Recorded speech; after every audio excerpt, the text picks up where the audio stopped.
This video is brought to you by Landerize.com. Create highly optimized landing pages in minutes. Get your 14-day free trial in the description below this video. All right, so welcome to the tracking section of your Zeropark guide, and let's go ahead and dive in. All right, so this is going to give you insight on tracking and the role of the destination URL. So the destination URL allows you to track conversions and monitors the campaign performance. Now, this is going to be an example. So we're just going to visualize how tracking works through a pigeon. So please, let's humble ourselves and look at this example of a humble homing pigeon. So a pigeon is sent to a destination with a message tied to its leg. Now, if that pigeon makes it to the destination successfully, it flies back to its home with the new message response. Postback URLs work in a similar way. The pigeon's home is the campaign in Zeropark. The pigeon is the visit, where the first message, it is carrying the user ID. The destination is the landing page. And the new message that comes back to Zeropark is going to be the click ID.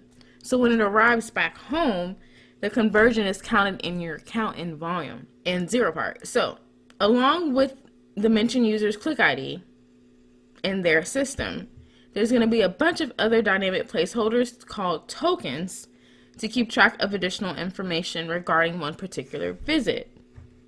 So we're going to go over those available tokens later in this section. So let's dive a little bit further into server-to-server tracking, okay? Now you can add tokens to the destination URL that allows you to pass on different pieces of information. Now each token must be placed at a parameter name. The parameter name is an empty basket. You can decide which values are sent to it. So in our example, the empty basket is N1, and we're passing the target ID with the target token of a particular visit to it. So the parameter names show your tracking software what kind of data you're sending. In turn, the target token and the keyword tokens show Zeropark what data to send in those dynamic placeholders. And that is going to be represented in your tracking software. Now, here's going to be an example of how these tokens will look paired with the N1 and N2 parameter in your destination URL. If you would like to add another parameter like N3, then you can do so by using the ampersand symbol and following the same pattern. And you can repeat this process till all your sub IDs are taken. There's only a limited by number of free spaces in the tracker. So if your tracker doesn't have the ability to track all of the sub IDs, and literally that's really the only reason why you can't. All right, so you want to keep in mind that by using N1 and N2, like literally just examples, your parameters are going to be specific to each affiliate network, so you need to make sure you gather those. All right, so tracking your conversions. First, in the campaign edit form, you're going to need to add the CID, which is your click ID token, to your destination URL, which is going to be obtained from the tracking platform. So we're going to get that from our campaign element in volume, and then we're going to pair it with the tracking platform parameter name if they're not already included.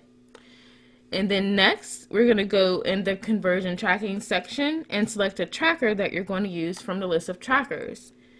Now this configures the necessary tracking tokens in a traffic source postback URL automatically. And if your tracker is not on the list, then you have to configure them manually according to the instructions provided by your tracker documentation. Then you're going to copy the postback URL that was generated by Zeropark in the clipboard. All right, so now you're going to need to select if you want to track your revenue manually or automatically. And then next you're going to need to paste your postback URL to your traffic source setup in your tracking platform. So usually the appropriate section is called the traffic source postback URL or reporting conversions to traffic source in your tracker. Then you're going to append the tracking platform token that is used to store Zeropark's click ID at the end of the traffic source postback URL. And typically this is something called the external ID. All right, so your tracking platform. So if you're new to tracking, we highly recommend you using Zeropark's own proprietary tracking system, Volume. You can benefit from being able to manage your Zeropark campaigns within the Volume dashboard, and you can see all the changes immediately on your Zeropark account when you do that, and then you can quickly set and change your campaign bids, set custom bids by keyword, target, source, and country. You don't need to use Postback URLs or tracking pixels, as your data from Volume will be sent to Zeropark based on your client ID.